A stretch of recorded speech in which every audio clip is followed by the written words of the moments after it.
নমস্কার বন্ধুরা, সবাই কেমন আছেন? সবাই নিশ্চয়ই খুব ভালো আছেন।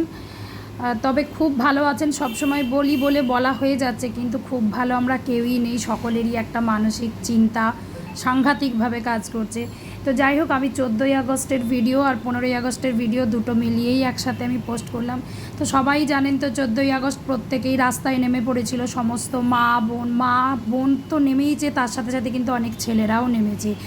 কারণ ছেলেরাও এখানে কিন্তু অনেক ছেলেরাই ভালো আছে, যারা নিজেরাও খুব লজ্জিত। কারণ একজন ছেলের ভুলের জন্য প্রত্যেকটা ছেলেকে কিন্তু মেয়েরা খারাপ নজরেই দেখছে। আজকে আমরা যে সমস্ত মেয়েরা ছেলেদেরকে বিশ্বাস করতাম, কিন্তু এখন ভয় হচ্ছে যে কাকে কি করে বিশ্বাস করা যায়। এবং শুধু ছেলেদেরকে মেয়েরা বিশ্বাস করতে যে ভয় পাচ্ছে তা কিন্তু নয়, মেয়েরা মেয়েদেরকে বিশ্বাস করতেও ভয় পাচ্ছে। কিন্তু একটা মেয়ে যে আর একটা মেয়ের ক্ষতি করতে পারে, সেটা যেন ভাবাটাই যেন আমাদের কাছে যেন খুব কষ্টের বা লজ্জার, কি বলবো, কোনো বলার মতো আমার ভাষা নেই। যে একটা মেয়ের যে ক্ষতি করতে পারে, একটা মেয়ে ছেলেদের সাথে হাত মিলিয়ে তাদেরকে সহযোগিতা করতে পারে একটা মেয়ের সর্বনাশ করার জন্যে। যেই মেয়েটাকে আজকে এত বড় যে মেয়েটার ক্ষতি করা হলো, সেই মেয়েটা কিন্তু আমাদের দেশের এই পৃথিবীর উজ্জ্বল একটা নক্ষত্র ছিল, কিন্তু তাকে কিভাবে শেষ করে দেওয়া হলো। একটা ডাক্তারকে শেষ করে ফেলা কিন্তু পৃথিবীটাকেই ধ্বংস করার দিকে এগিয়ে নিয়ে যাওয়া। কারণ আজকে আমরা যে সুন্দর পৃথিবীটাকে দেখতে পাচ্ছি, এত সুন্দর শান্তি যেটা আমরা করতে পারছি, যে শান্তিতে থাকতে পারছি, আমরা ভগবানের পরে জায়গা দিয়েছি শুধু ডাক্তারকে। কিন্তু সেই ডাক্তারকেই, যেখানে ডাক্তারের নিরাপত্তার কোনো ব্যবস্থা নেই, সেখানে আমাদের মতো সাধারণ মানুষদের নিরাপত্তার কোনো ব্যবস্থা থাকবে বা ব্যবস্থা হবে, সেটা আমাদের আশা করাটাই ভুল। তাই আমাদের নিজেদেরকে নিজেদের মতো করেই ভালো থাকতে হবে, বেঁচে থাকতে হবে, লড়াই করে বাঁচতে হবে।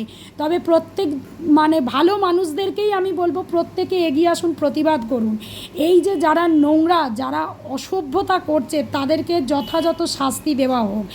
এবং আমি প্রত্যেকটা বাবা মায়েদের উদ্দেশ্যে বলছি, ভাই বোনেদেরই উদ্দেশ্যে বা দাদাদের উদ্দেশ্যে আমি বলছি, একটা শিশুকে ছোট থেকে শেখানো হোক যে সে যেটা ভুল করছে, আমার মাকে আমি যে চোখে দেখব, প্রত্যেকটা দিদিকে বোনকে যে চোখে দেখব, বাইরের প্রত্যেকটা মেয়েকে যেন আমরা সেই চোখেই দেখি।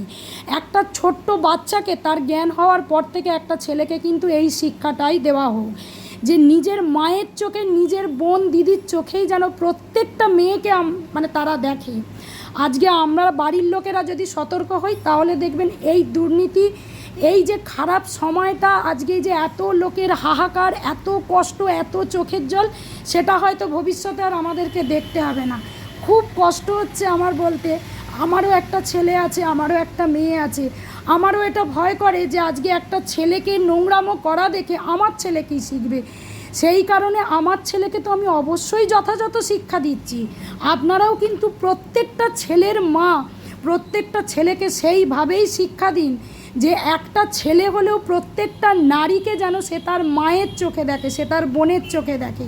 তাহলেই দেখবেন পৃথিবীতে আর এই যে অসভ্যতা, এই যে হাহাকার, এই যে কষ্ট, এগুলো আর থাকবে না।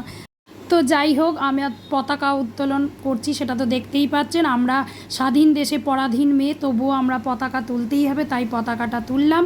তো যাক বন্ধুরা, সবাই ভালো থাকবেন, সুস্থ থাকবেন। আমার ভিডিওটা যাদের ভালো লাগবে অবশ্যই সাবস্ক্রাইব করে দেবেন, কমেন্ট করে কিন্তু জানাতে ভুলবেন না। সবাই ভালো থাকুন, সুস্থ থাকুন।